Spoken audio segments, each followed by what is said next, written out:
Glad to welcome you to the device channel, my dear friend. For this video, I gathered info about computer hardware that will hit the market or be announced in October 2025. It's possible that not all of these news items will turn out to be true, and that's not surprising, since I use not only official sources, but also insider leaks. And predictions don't always come true. Got comfy? Then let's go. Another custom version of a well-known graphics card is 100 times less exciting than the release of a brand new GPU. So what can AMD, Nvidia, and sometimes Intel please us with? A factory overclock you need a microscope to notice? Cosmetic tweaks to the cooler in design? Well, there are exceptions. For example, Gigabyte introduced a new GPU based on the RTX 5060 Ti with 16GB of GDDR7 memory. So they showed it off, and what? The thing is, this card is external, which means you can quickly turn a weak office PC or lightweight laptop into a powerful gaming rig. The card comes with a WindForce cooling system, RGB lighting, and Thunderbolt 5 plus USB 3.2 Gen 2 with power delivery 3.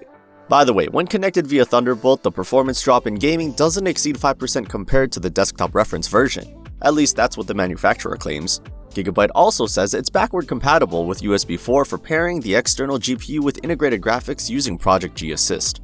Overall, the product is pretty interesting for a whole army of users. The only thing is, we don't know the price or release date yet. But nobody forbids us from assuming it will show up in stores in October. Why not, right?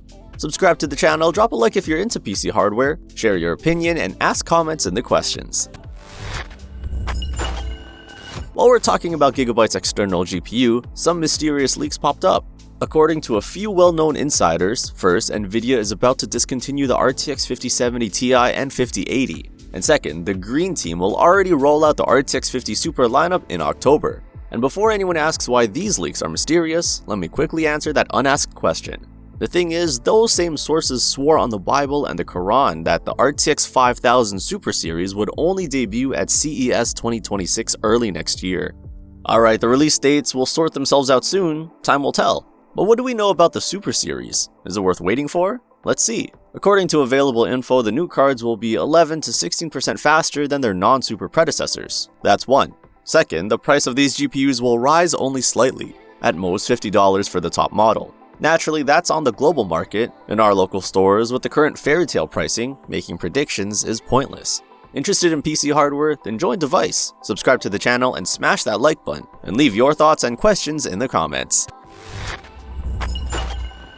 Now let's move on to processors, specifically the Ryzen 5 9500F just released by AMD for the Chinese market at a recommended price of 1299 yuan, less than $150. Unfortunately, the most affordable Zen 5 chip is currently only sold in China. It's unclear if or when it will hit other markets. But let's still imagine the Ryzen 5 9500F suddenly showed up in stores this October. Some details on this new AMD product: socket AM5, 6 cores and 12 threads, base clock 3.8 GHz, boost up to 5 GHz, no integrated GPU, power draw 65 watts. If you believe the Red team, gaming performance gains compared to the Ryzen 5 7500F range from 7% to 24%. More specifically, in Watch Dogs Legion, 7%, in Borderlands 3, 18%, in Counter-Strike 2, 24%. In what resolution and with what graphics settings the tests were done is anyone's guess. So should we expect this new CPU in our stores? No idea. Remember the Ryzen 5 9600? Nobody? Not surprising. That poor guy never made it out of China. Maybe the 9500F will be luckier.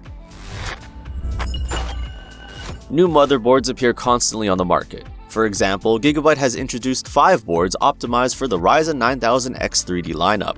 These are updated versions of existing X870E chipset boards, but with some important upgrades. Upgrade number 1, support for BIOS X3D Turbo Mode 2. According to the manufacturer, this mode can deliver up to 25% more performance when paired with CPUs featuring expanded 3D cache.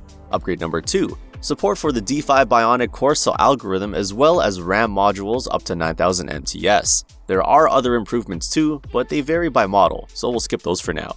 Unfortunately, the release date of these new Gigabyte boards is still unknown, but the manufacturer has announced prices, from $349 for the Pro version up to $649 for the Aorus Master X3D.